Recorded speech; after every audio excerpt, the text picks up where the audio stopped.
راشد ولی صاحب بہت شکریہ. یہ بتائیے گا کہ اس سارے معاملات جو کہ اب نگراں سیٹ اپ جس کا آ گیا سامنے 18 رکنی فاقی کابینہ جس نے آج حلف اٹھا لیا ہے، اس کو آپ کیسے دیکھتے ہیں؟ ملک کی صورتحال معاشی طور پر جیسی ہے اور پھر آگے الیکشنز بھی کروانے. جی یہ quick look on the line up بڑا کلیئرلی انڈیکیٹ کرتا ہے کہ یہ بڑی بیلنسڈ اور تجربے کار کیبنٹ ہے اور موسٹلی کمپرائزنگ ٹیکنوکریٹس. اس میں چند اشخاص تو میں ذاتی طور پہ بھی جانتا ہوں اور اب آپ اس میں جو کلیدی قسم کی وزارتیں ہیں جس طرح وزارت داخلہ ہے اس میں سرفراز بگٹی صاحب ہیں جو کہ بلوچستان کے بھی وزیر داخلہ رہ چکے ہیں تو انہیں اس شعبے کا تجربہ ہے.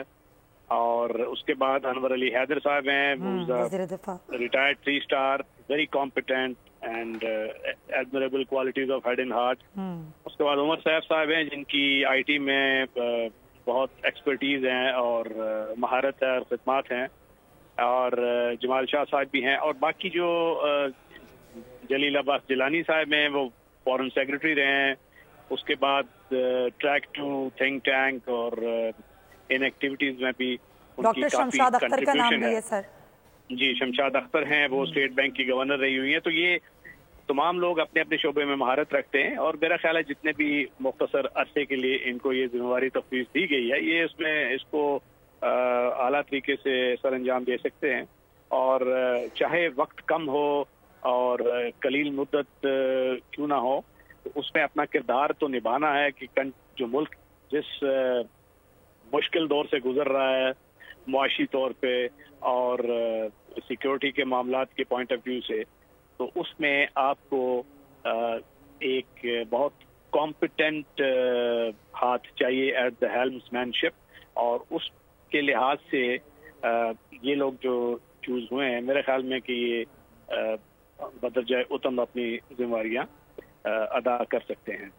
اچھا ایک تو یہ ظاہر ہے آپ کا ایک پورا اس پر ایک موقف ہے کہ ایک بیلنس نگراں وفاقی سیٹ اپ ہے جس میں یہ اپنا کردار ادا کریں گے لیکن آگے جو یہ معاشی چیلنجز ہیں جس میں عوام کو ریلیف دینے کے حوالے سے آپ کو لگتا ہے کہ اس پر یہ نگراں سیٹ اپ اپنا کوئی کردار ادا کر سکتا ہے؟ جی اس کو کرنا چاہیے.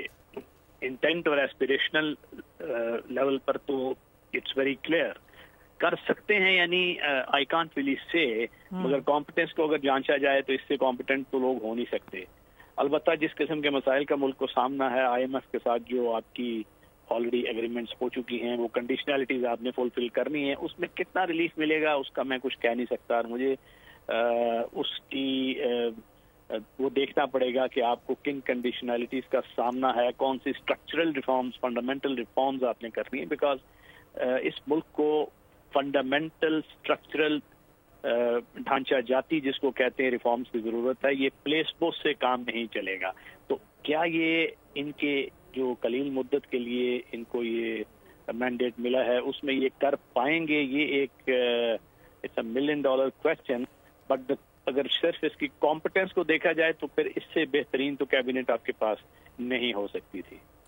بالکل صحیح. بہت شکریہ آپ کا. بریگیڈیئر ٹائر راشد ولی صاحب ہمارے ساتھ موجود تھے. آپ لوگ اس ملک پاکستان میں آزاد ہیں. صحافتی اصولوں پر کاربند بول نیوز نے رکھی روایت برقرار. بول نیوز کی جانب سے دیکھنے والوں کو یوم آزادی کی بے حد مبارکباد. ملک بھر سے جشن آزادی کی تقریبات بول نے دکھائی اپنی اسکرین پر. پاکستان کے 76ویں یوم آزادی کا جشن بول نے سنائی پاکستان زندہ باد کے نعروں کی گونج. بول کی سب سے بڑی ٹرانسمیشن میں پاکستان کا نام روشن کرنے والوں نے دیے قوم کو پیغامات. بے پناہ مشکلات کا سامنا کر کے اس ملک کو حاصل کیا. آزاد قوموں کو بہت سی قربانیاں دینی پڑتی ہیں. 76 واریوں میں آزادی کا دن جوش و خروش کے ساتھ منایا کیونکہ زندہ باد پاکستان یہ ہے بول کی پہچان. سبسکرائب کریں اور بیل دبائیں تاکہ کوئی خبر رہ نہ جائے.